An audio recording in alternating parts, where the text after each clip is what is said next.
ఖచ్చితంగా బ్లాస్ట్ అని చెప్పడానికి ఏముంది? అది నాణ్యతా లోపం వల్ల పోయిందని కూడా అనొచ్చు కదా. అంటే నాణ్యత లోపం ఉంటే ఎప్పుడు పోతుంది అంటే మాక్సిమం ఫ్లడ్ అయినప్పుడు పోతుంది. ఇప్పుడు మానేరు ఓవర్ఫ్లో అయింది మీకు తెలుసు. ఓవర్ఫ్లో అయినప్పుడు కొట్టుకుపోవాలి అది. ఇప్పుడు మేడిగడ్డ కూడా 28 లక్షల క్యూసెక్ల నీళ్లు పోయినప్పుడు అటువంటి ప్రమాదం జరిగితే ఎవరికి డౌట్ రాదు. కానీ 13,000 క్యూసెక్ల నీళ్లు పోయేటప్పుడు జరిగితే 28 లక్షల క్యూసెక్లు ఎక్కడ, 13,000 క్యూసెక్లు ఎక్కడ? అంటే ఏదైనా చెప్పడానికి నమ్మడానికి ఒక సైంటిఫిక్ రీజన్ ఉండాలి.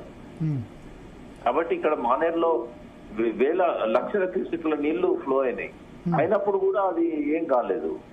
ఇప్పుడు నిశ్చలంగా నీళ్లుండి ఫిషర్మెన్ పోయి చేపలు పట్టుకుంటున్న టైంలో ఈ రకంగా జరగడం అనేది అనుమానాలకు తావిస్తున్నది. ఇంకోటి, ఇప్పుడు ఒకవేళ నాసిరకం అయితే క్రాక్స్ వస్తాయి, బాగా ముందు నుంచే తెలుస్తా ఉంటది ఇంజనీర్లకు. సౌండ్స్ వస్తాయి, క్రాక్స్ వస్తాయి, మెల్లమెల్లగా డిస్టర్బ్ అవుతా ఉంటది. అది ఓవర్ నైట్ లో ఒక్కసారి కాదు అది.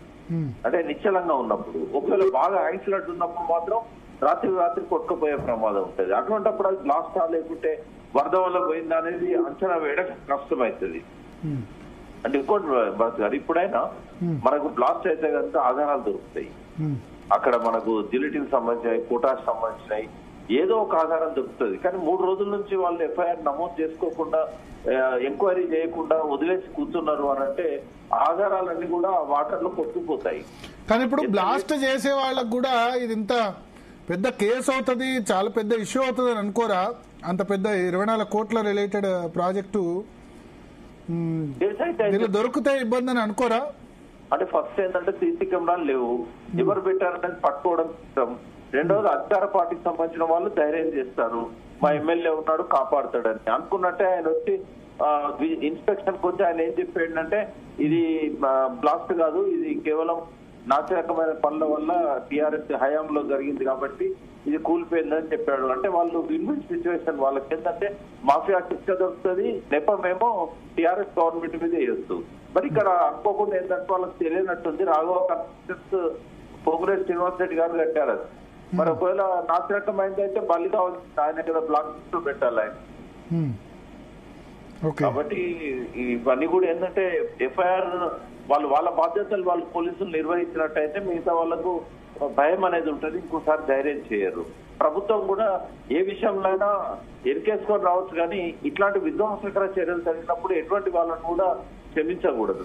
అంటే మీరు విధ్వంసక చర్య డిసైడ్ అయినారా? భరత్ గారు, నేను లాయర్ని, నాకు డిఫరెంట్ తెలుసు, ఏది విధ్వంసక చర్య ఏది కాదు. కొంత నీళ్ల మీద అవగాహన ఉంది.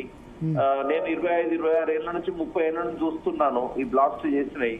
వరదతో కొట్టుకుపోయినా కూడా చూశాను. పాలెంవాగు ప్రాజెక్టు 2 సార్లు కొట్టుకుపోయింది, ముళ్ళవాగు పోయింది. ఇవన్నీ వరద ద్వారా వచ్చే నష్టం ఎట్లుంటది, బ్లాస్ట్ ద్వారా వచ్చే నష్టం ఎట్లుంటది, చాలా రకాల ఎవిడెన్స్ నా దగ్గర ఉన్నాయి. నేను పర్సనల్ గా విజిట్ చేసినాయే ఎన్నో ఉన్నాయి ఈ బ్లాస్టింగ్ చేసినాయి ఉమ్మడి రాష్ట్రంలో ఉన్నప్పుడు.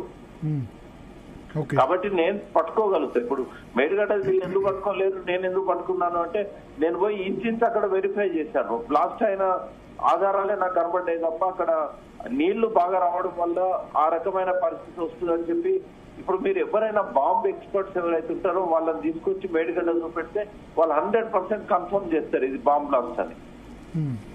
న్యాచురల్ ప్రమాదాలు వరద వచ్చినప్పుడు జరిగినాయి. కేసీఆర్ కూడా ఇంతవరకు కేసీఆర్ చేసిన తప్పే కదా ఇది. ఆయన నెక్స్ట్ డే మార్నింగే పోయి అది ఏ రకంగా ప్రమాదకరమైందైనా విధ్వంసకరమైందైనా నేనున్నాను అనే ధైర్యం చెప్తే అయిపోయేది ఎప్పుడో. ఆయన చేసిన తప్పే కదా ఇది. ఇవాళ కాకపోయినా భరత్ గారు, రేపు అందరూ నా మాటనే నిజమని నమ్మే రోజు వస్తుంది. ఈ బాంబు కోణం నుంచి దాని మీద ఎంక్వైరీ జరగలేదు, జరిగినట్టయితే ఎక్స్పర్ట్ చెప్తారు, స్పష్టంగా చెప్తారు.